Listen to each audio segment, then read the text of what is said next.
And we are back with our very special guest, Curt Smith, who is a real estate investor par excellence in North Georgia.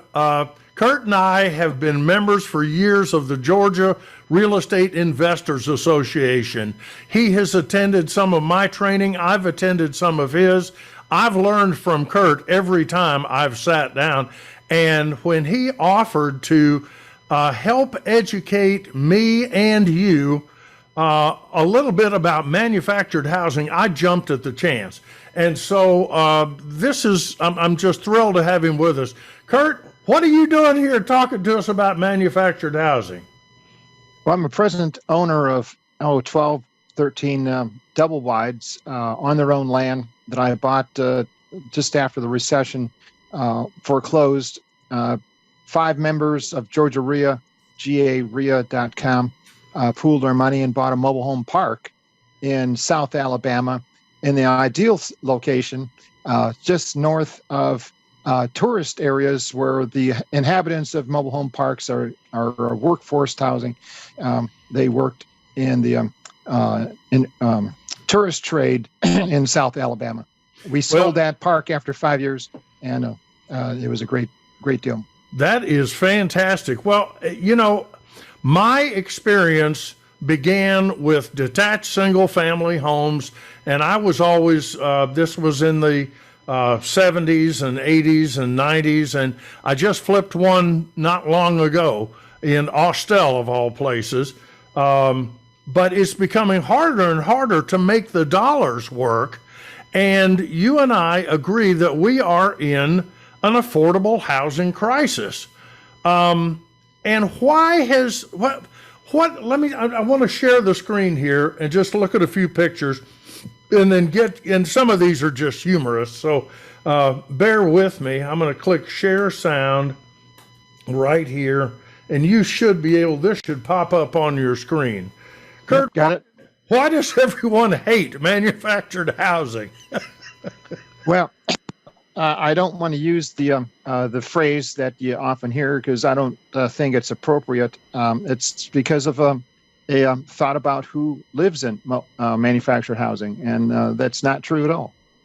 Well, I've got a couple of pictures here. First, you and I need to settle down here and recognize, I did talk this morning with Jerome Powell. He called me from Washington, said, John, we're not in a recession, and we need to use the proper terminology, Curt. We are in a transition. Got it?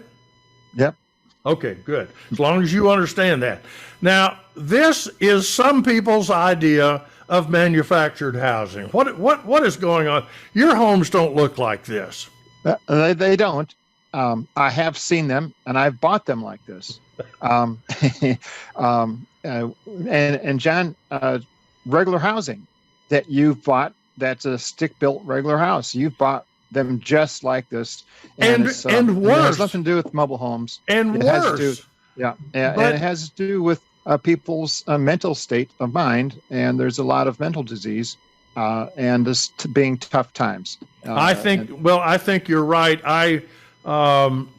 Before I got into real estate and after I graduated from college, I was in outside collections for Sears Roebuck and Company. And let me tell you, we did a lot of collecting in North Georgia from places just like this. I would see, just like in this picture, the television where $500 was still owed to Sears out in the front yard. That's not a good sign, but this is what I think a lot of people think, and this is just, we're going to see some beautiful pictures later, and this isn't even manufactured housing. This is a true mobile home. Is that correct? Yeah, travel trailer. These homes, Curt, are coming out of service, right? And they're being replaced by newer homes that literally are having to be built to FHA and VA guidelines that have regulations requiring insulation, regulations requiring wind. I don't even know. And snow load on the roof. Yeah, yeah. Everything has to be. I mean, I'm not saying perfect, but we now have manufactured housing, that, at least as I have seen it, and we're going to see a few in a little bit, can be very comparable to stick-built home. Yeah, And I agree. so here's my question to you. You and I, and by the way, I appreciate that you have on your signature, your email signature, it says affordable housing provider. We've got a real problem with affordable housing in this country. I think the current home price run up is really largely a function of supply and demand, Curt. And we've got maybe 4 million people more that want to buy a house than there are homes available. How could manufactured housing offer at least some relief? Well, first there's zoning. Today, counties surrounding Atlanta have put up restrictions for an owner or an investor putting a mobile home on a piece of property, even a double wide that looks just like a home. They have minimum lot size requirements if the construction is manufactured.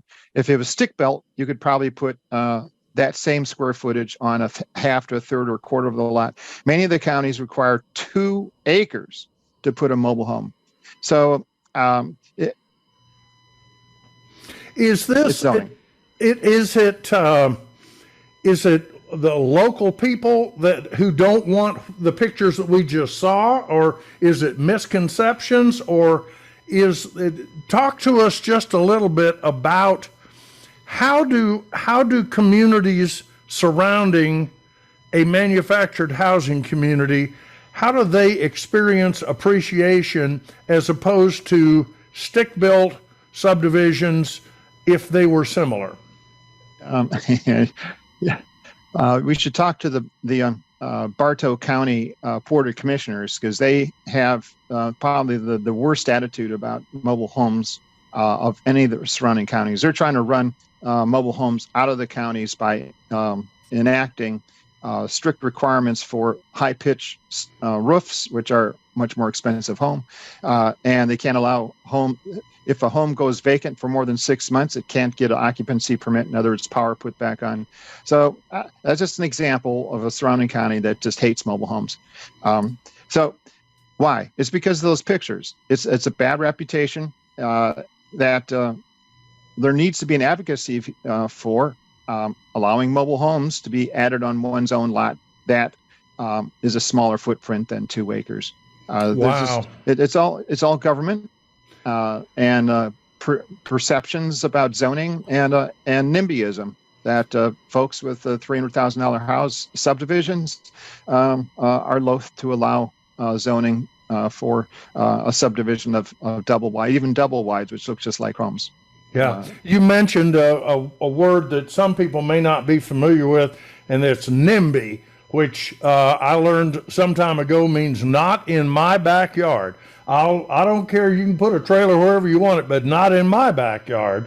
And yet, these things are virtually indistinguishable.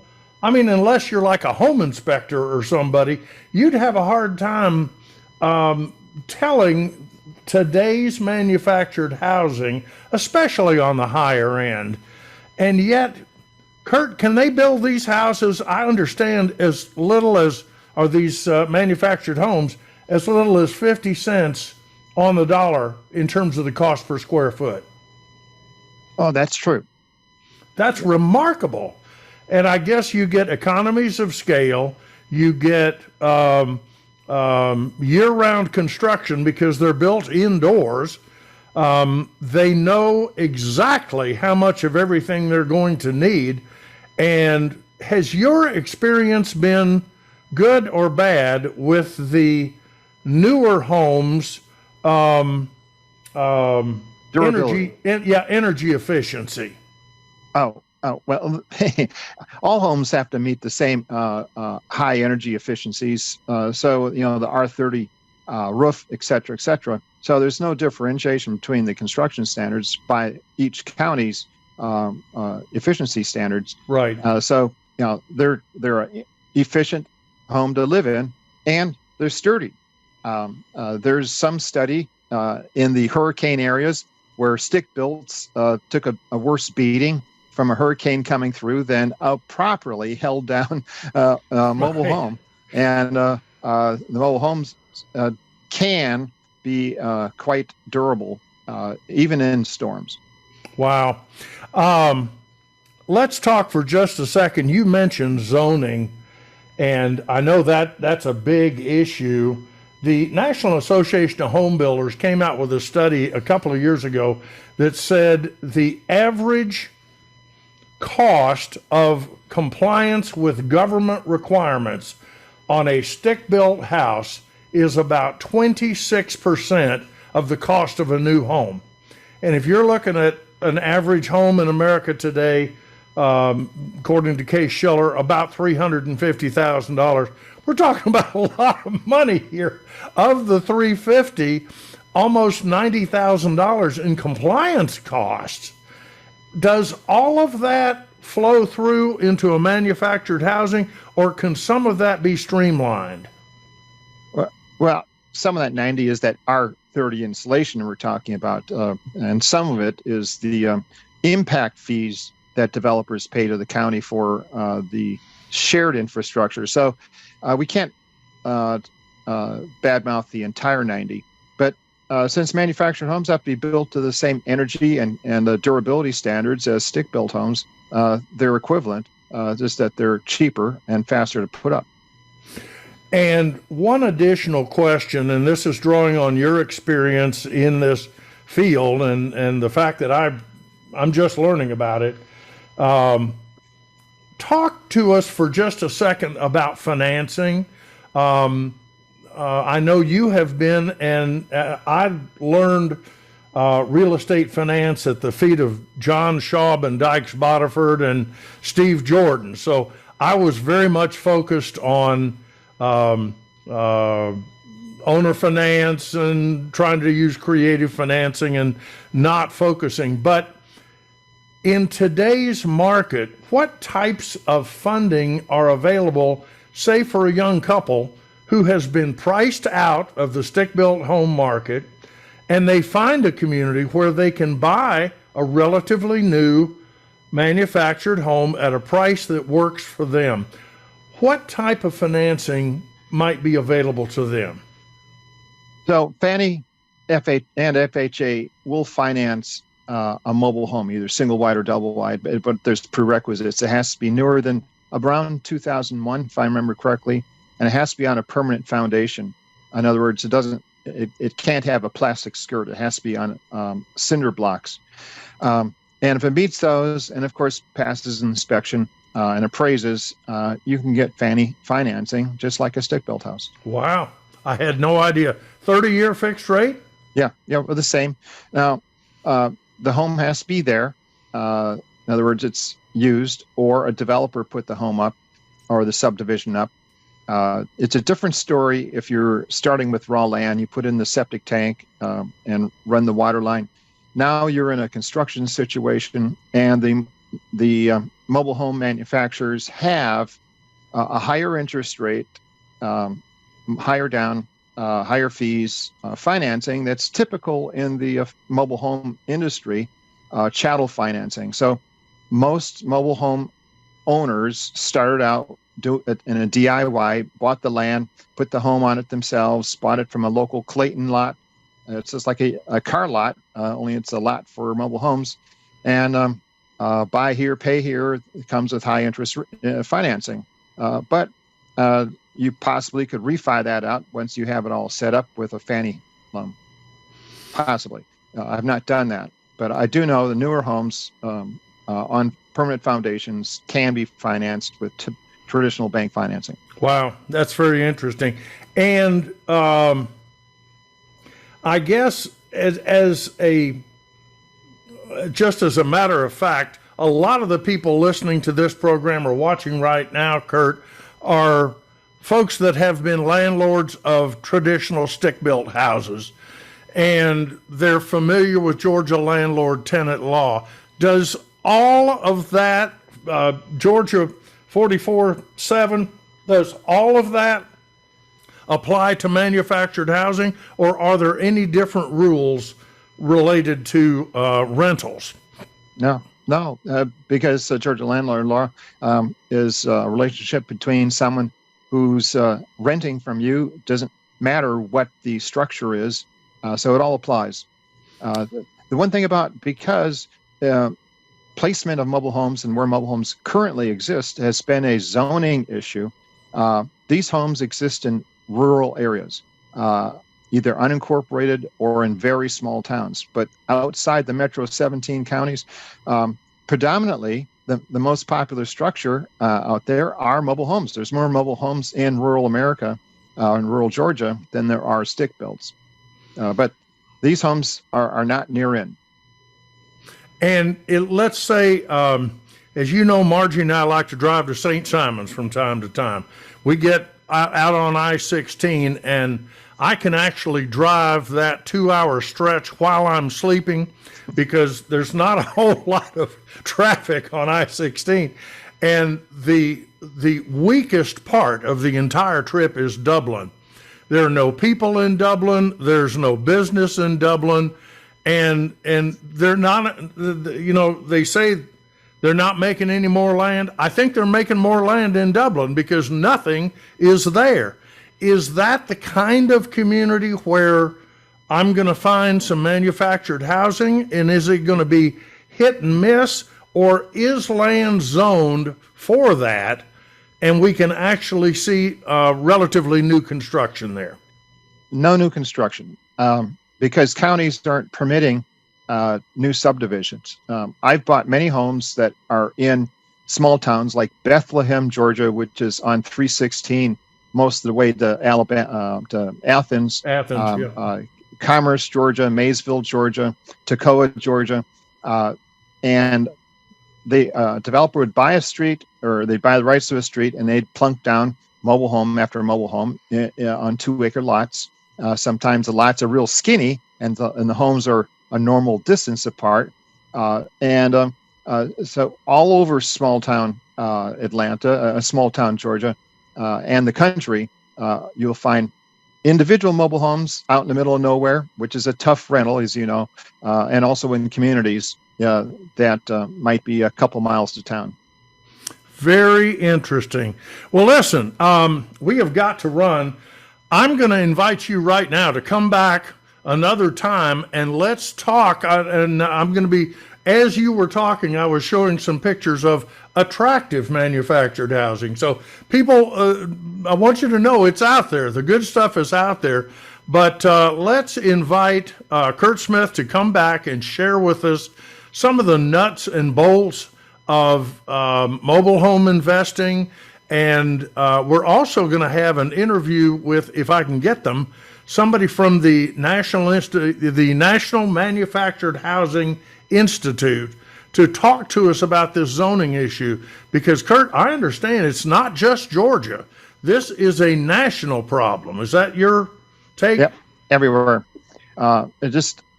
People can buy mobile homes today and put them on their own land as long as the county allows, but as zoning. But as far as mobile home parks go, there hasn't been a new park zoned in 20 years. I'm stunned at that. Yeah. And I simply don't understand it, because we've got, I think, this is just me talking. I get up on my soapbox, you know me. I think part of the strength of America is that about 66, 67% of homes are owned by the head of household at that home, and those are considered owner-occupant homes. That means about a third of American households rent, and if they wish to rent, that's fine. But you and I both know that we've got a shortage in supply, especially of clean, decent, affordable housing.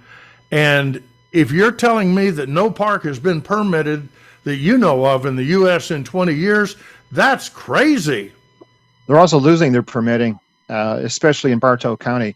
I would suggest you try to get a hold of someone on the Board of Commission of Bartow. I have a feeling, Curt, they would politely decline, but we'll certainly give them a chance to do that as well. Curt Smith, great investor, a person who has been very generous in sharing his strategies, ideas, and techniques, and past president of Georgia Real Estate Investors Association. As you said, GAREIA.com. Is that right? Yeah, that's correct, but I've not been past president, just a board member. And Oh, currently okay. just a member. Board member. You've done more than I have done. They made the mistake years ago of making me an honorary member for life, and that got me off the hook. I don't have to do anything now. So, Curt Smith, thank you very much. I appreciate it. We'll talk to you again real soon, okay?